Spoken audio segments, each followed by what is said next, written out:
శ్రీధర్ రెడ్డి గారు, 111 జీవో చుట్టూ కొన్ని లక్షల కోట్ల కుంభకోణం జరిగింది అని చెప్పి ప్రస్తుత కాంగ్రెస్ పార్టీ ప్రభుత్వం చాలామంది నేతలు అభియోగం మోపారు.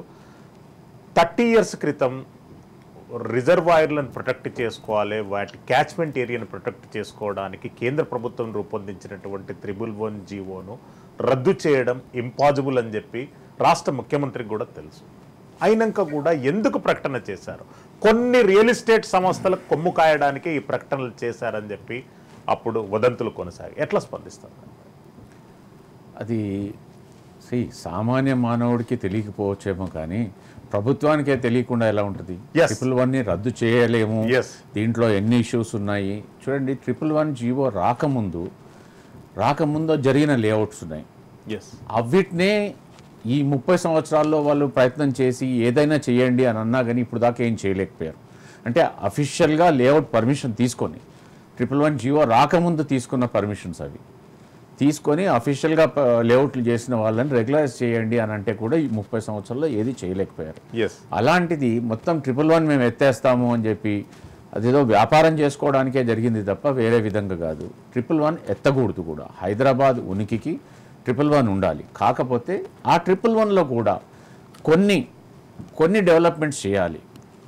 మేము మా అసోసియేషన్లో కూడా చాలాసార్లు డిస్కస్ చేస్తూ ఉంటాము. సీనియర్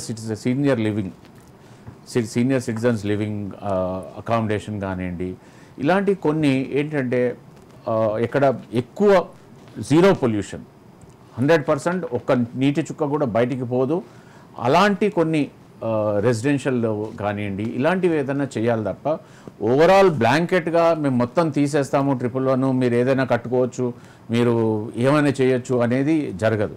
అది కూడా చేస్తుంటే ఒక పద్ధతి ప్రకారంగా చేసి ఒక మాస్టర్ ప్లాన్ తయారు చేసి ఇది ఈ 1,20,000 ఎకరాల్లో ఇగో ఈ ఏరియాని మేము రిస్ట్రిక్ట్ చేస్తున్నాము, ఈ ఏరియాని ఓపెన్ చేస్తున్నాము, ఈ ఏరియాలో మల్టీ స్టోరీడ్ వెళ్ళొచ్చు, ఈ ఏరియాలో ఇల్లు కట్టాలంటే మీరు 60 మామూలుగా ఇక్కడైతే 40%, 40-60% ఉంటుంది. 40% ఓపెన్ స్పేసెస్, రోడ్స్ అవి వస్తాయి, 60% వస్తుంది.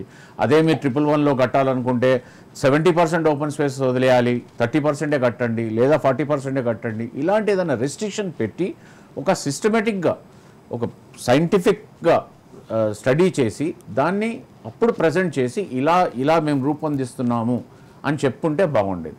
ఊరికే మేము తీసేసాము అనగానే రియల్ ఎస్టేట్ వ్యాపారం జరిగింది, కొనేవాళ్ళు కొనుక్కున్నారు, అమ్మేవాళ్ళు అమ్ముకున్నారు, కొన్నవాడు ఇబ్బంది పడుతున్నాడు. ఇప్పుడు